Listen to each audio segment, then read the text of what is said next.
with the search query performance report, generally we're getting data on the different keywords, what their search volume is, and then what percentage of the impressions are we getting as a product out of the total addressable impressions.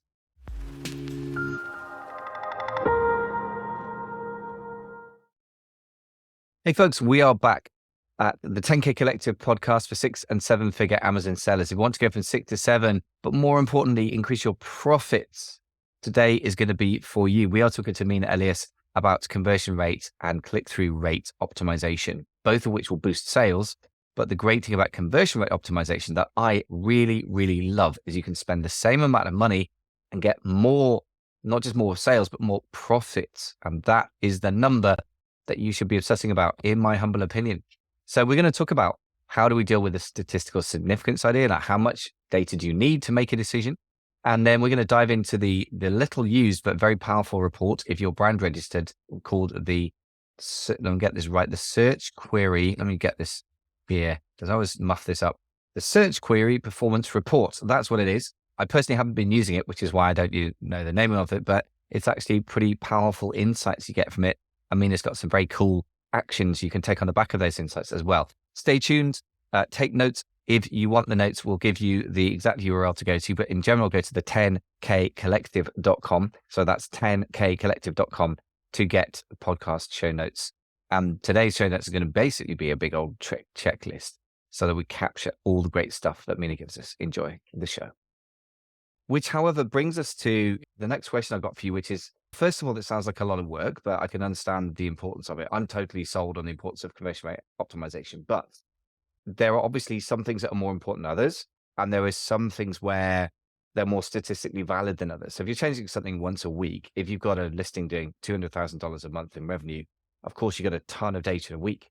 But equally, particularly in Europe, in UK, we have listings which are quite profitable, and you can have a nice big catalog of more products, but each individual listing does less in terms of sales. So it takes longer to get statistically valid results. So how do you even deal with that statistical validity thing without tying ourselves up in knots? What's your sort of rule of thumb of dealing with that? Yeah, I think it's almost impossible to have statistical significance on Amazon with all the human behavior and all of that stuff. So I would say wait a week and look at the difference. And if there is a difference, if there's at least 1 to, let's say 5% difference. So this is how I would go about it. Go, document the weeks before you start experimenting, right? Document what your average variance is. So week 1 to week 2, week 2 to week 3, week 3 to week 4, what percentage change is there in the click-through rate? And so if you notice on average, there's a 3% variation. So if you get anything 3% or under, then that's not significant enough, right? That might be just a regular deviation or variation, like noise. We like to call it noise in statistics. But if it's more than 3%, if it's 5% or 7%, then you know, okay, cool. If it's 5%, it could have been up by 5% or it could have been up just by 2%, but it's still up. And so that's what I would do, is document if your conversion rate is 20%, 21%, 19%, 20%, 21, 22%, 18%, 21%, 20%. Then you're like, okay, cool. It goes up and down, but it's on average 20%, but it goes up to 22 and down to 18. So now when you do an experiment, you want to see going beyond 22. So it has to go to 23, 24, 25 for it to be significant. Yeah, fantastic. So I guess what you do is bypassing the need for really overly mathematical and nerdy and lots of data, because as you say, by the time you've sold something to a really truly scientific level where you could take it on a research paper, then everything's changed. So yeah, but Yeah. that's a fantastically very practical way of doing it. So if you've got a variation of plus or minus 2% or whatever it is, if it goes above that in a significant level, then you know you've got something real. And if not, it may just be noise. So very good question. Now, the other thing is there's a lot of things to do here. I would presume you're giving it to us in order of priority. So the image is more important than the bullets, more important than enhanced brand content, etc. Is that right? Or there are particular Correct. things you would focus on? Right. Yeah, I would go images first, then price and on coupons, then or images and video, sorry, images and video first, then price and coupons. Then I would go to bullet points, then I would go to questions. And of course, reviews is like something that we don't even need to discuss. If you can get more reviews and you're choosing not to, then it's you have to be getting more reviews. Okay, so you say we don't discuss it, but I would like to briefly at least touch on it because obviously a lot of people spend a lot of time thinking about it. So it sounds Yeah. like you're saying there isn't that much you can do with in terms of service now, so don't stress about it. But if you could do it easily, you would. Something like that. What's your take on that whole thing? Yeah, no, so what I meant is like with conversion rate optimization, you should only worry about things that you can control. You can't really control reviews within terms of service, but if you could control reviews within terms of service and you're choosing not to get more reviews, then it's like there's no kind of, it's not, oh, I'm going to try this different image. It's like, am I going to get less reviews or get more reviews? And the answer should always be more reviews. But if you want to know our process of how we get reviews, I'm happy to share.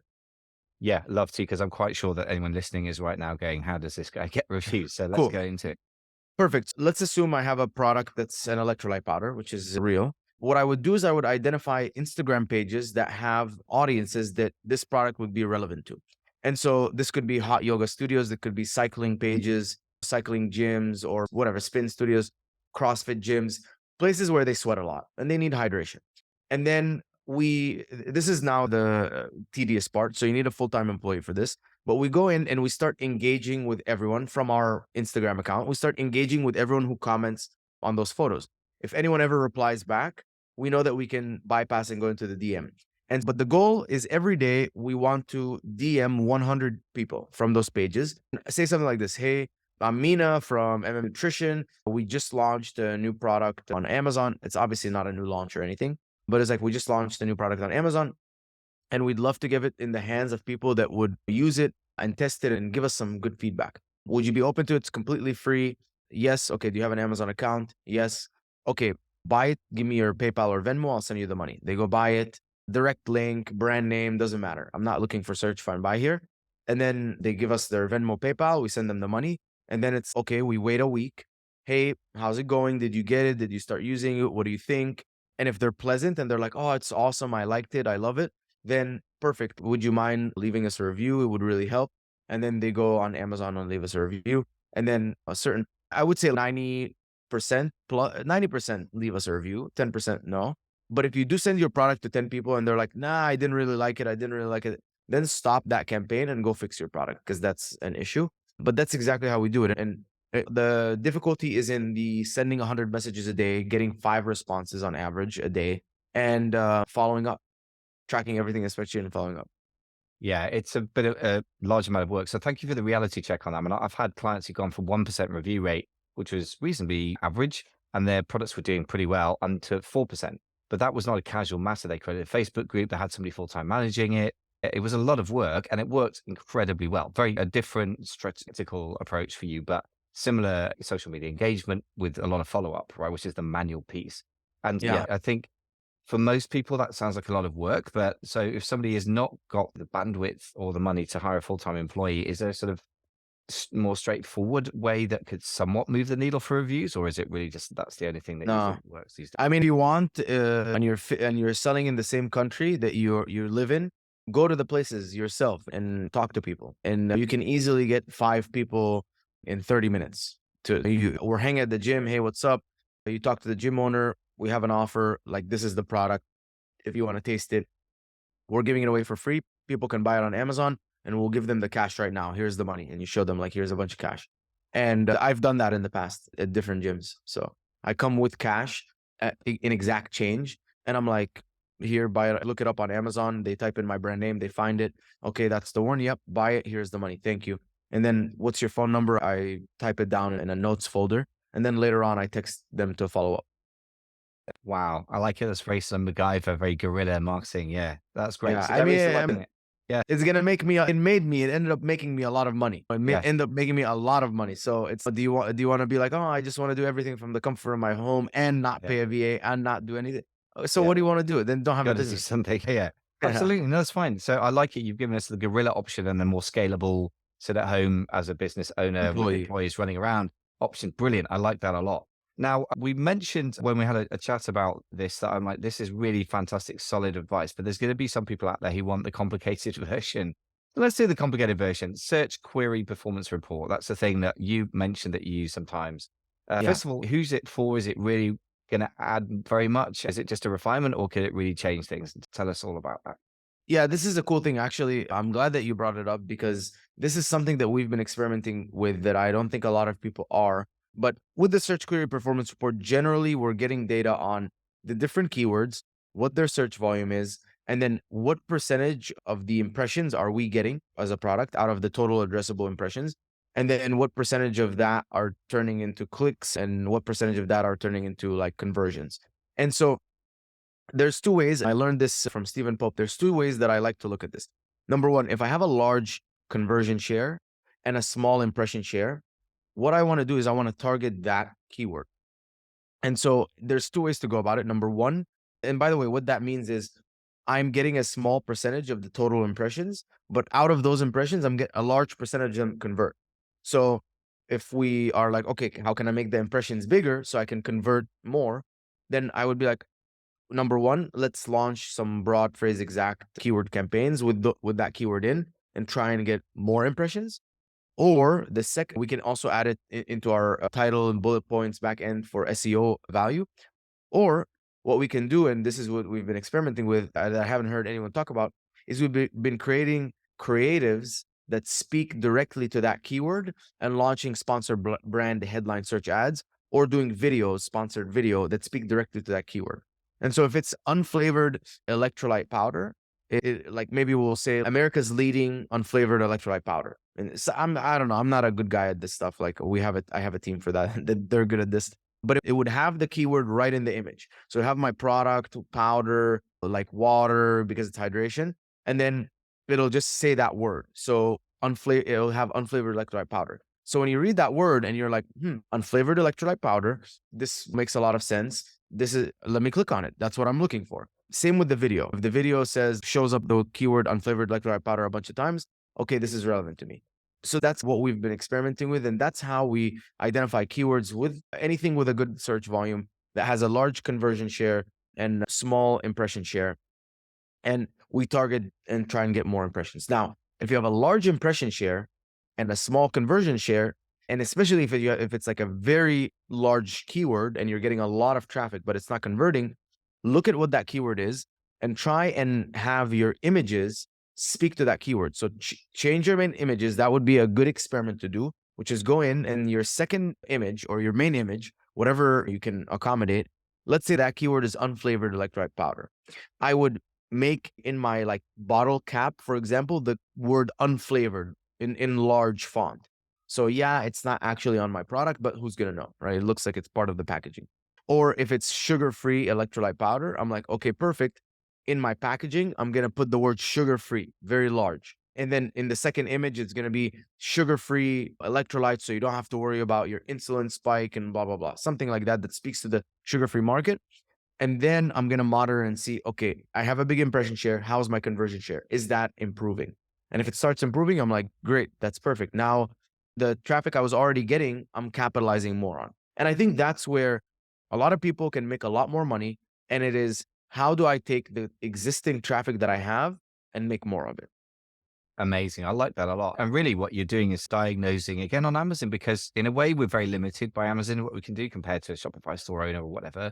That kind of makes the job easier, doesn't it? So you're either getting impressions and not conversions, or conversions and not impressions. And then it's pretty simple once you've diagnosed that. So the essence of what you're doing is pretty simple. The techniques Yeah. and the tactics of it, obviously there's nuance to creating creatives that work and get clicked on. But I really like that. And yes, Stephen Pope's a fantastic guy. Like, we've had him on the podcast and he's very dialed in on the detail. Yeah. So how would we go about this? So the first question is, how do we even find the search query performance report? So a lot of us won't have used it. Yeah. I think if you just go on Seller Central and type in search query performance report, Fair question. yeah, you Yeah, can, you'll yeah, find it. that's a quick hack.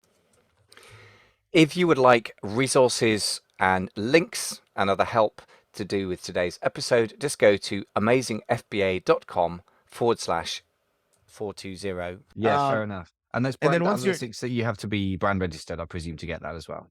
correct, brand registered, Yeah. but once you're in there, you can choose the ASIN option and choose which ASIN you want to look at, and then start drilling in the data and start seeing, okay, let's understand what's happening and let's see where we can improve. And I know that this might seem overwhelming. So if it is, very simple.